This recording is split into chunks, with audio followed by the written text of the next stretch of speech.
previous 10 years, it's because, yeah, they might lack some knowledge and experience, but they have these practical skills and this determination and all those other things. So it's, yeah, it's not really so much about knowledge. It's about a huge amount of factors. Would you say they also have a different way of looking at chess, a different way of approaching chess? For example, I'm thinking about the game between Hikaru and Gukesh from the last round, where Hikaru said that he didn't even consider on the spot those ideas of b4, for example.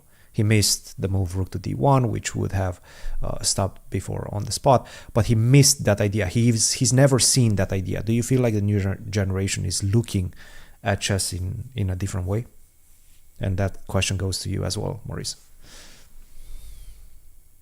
Well, Maurice, I you go guess Bobby first. should answer that first. I need to think about it a bit. So Go ahead, you go Maurice. first. You go with the fresh thoughts, because you've been. We haven't asked you anything about the candidates. You have the fresh thoughts. How do you see Well, this? I mean, I do think that this generation is that each generation thinks about chess differently, right? So if you go back, obviously I'm older than you guys by a lot. You go back into the previous century, we were very concerned and had very much of a big belief on the best move, that every position had a best move. And you were trained to find that best move. But I mean, every position. There's something you're looking for that about this position that is some kind of objective truth that has the best move. And I write about this actually in my book. It's in the chapter, It's a Complex Universe. There's an argument by John von Neumann that chess is not really like life, because with chess, there's always, theoretically at least, a best move. And that's what we believed in. But what happened? Engines showed up. And engines started saying, yeah, there's obviously a lot of situations where like mate in two, and there's no other mate in two. So you can call that the best move. But there are also a giant class of situations where it's not a single best move. There will be maybe three moves that are exactly the same, essentially the same evaluation. And you have to make a choice about which path you will take based on these three different moves. And so it's not about the best move, it's the best move for you, or it's the best move against this particular opponent. And so the next generation, I think, understood that, or has understood that much better than the previous generation, who's still looking for the best moves, while the next generation is like, you know, maybe this or maybe that. And that's that engine influence. But somebody like yourselves at your age, you're sort of bridging the gap almost between that previous best move generation and the engine evaluation. But this generation, the younger generation, the 18-year-olds, they're post Deep Blue. They're post 1997 by even a lot. I mean, a significant amount of teenagers for Which sure. is kind of crazy. And I know it sounds insane, but they grew up without any, in their minds, any inkling that engines were once worse than humans. Like it's not even relevant. There's no point. Who cares, right? To them, they grew up on this thing, and it's the thing that feeds them, that has been feeding them from when they first started playing chess. And so they'll always go back and quote the engine, and they'll always, oh, the engine says. And it won't be a thing like an older generation be like, let's not talk about the engine. You know what? Let's find out what the human thinks. So they don't have this artifice. This doesn't impact them in any way. It doesn't make their egos feel any more fragile. And they look at chess differently. And I think that's going to keep happening. And we're seeing that change in this generation. They're much more cold-blooded. Before somebody sacked a pawn, you might not take it. They have comp. Nowadays, it's like, really? I don't know if that's comp. It looks like you might just be losing a pawn because I'm going to defend this position. So chess changes. Chess evolves over time. At the same time, for example, Gukesh, he's kind of well known to not have used engines all the way until he was maybe 14, 15 years of age. So he's, let's say, educated in a way that the older generation has been educated up to a certain point, and then he was able to pick up the new skills that the engine confers. And it's quite cool to see that, because I just came back from Poland, where we had the Grandchester Rapid and Blitz, and Gukesh was a part of it as well. There is still a very different level when it comes to his handling of a classical chess game versus a rapid and blitz chess game. And I'm still trying to kind of wrap my head around why that is the case, but I feel it's because he was classically trained. He was probably asked by his coaches to sit and think and find the best move. Sit and think for like 10-15 minutes. Rapid and blitz, obviously, it's much more about intuition, and you need some time to develop that intuition. And I think that's probably where he's going to be working in the next few years on this part of his game. Yeah, that's interesting. Fabi, how do you feel as a competitor? Like, you talked about this thing, which I find mind-blowing. You know that much more about chess, yet you still have the same rating. And you're still the same ranking in the world. Is it because everybody else has grown? Is it, you talk about the kids having practical skills? I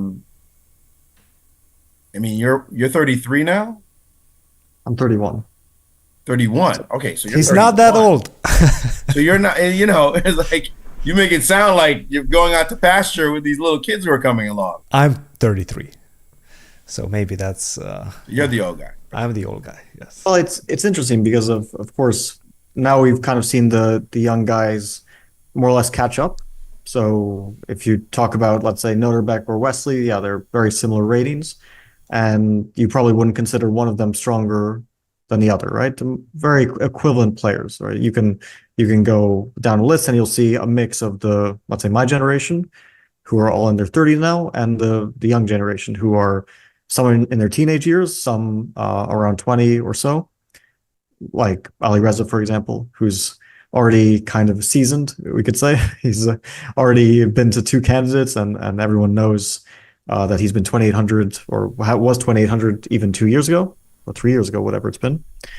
So yeah, now we see a mix, and I think we can kind of talk more about the different styles.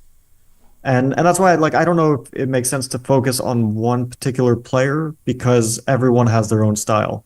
So Gukesh had an amazing candidate. He showed incredible stability, more than anyone else.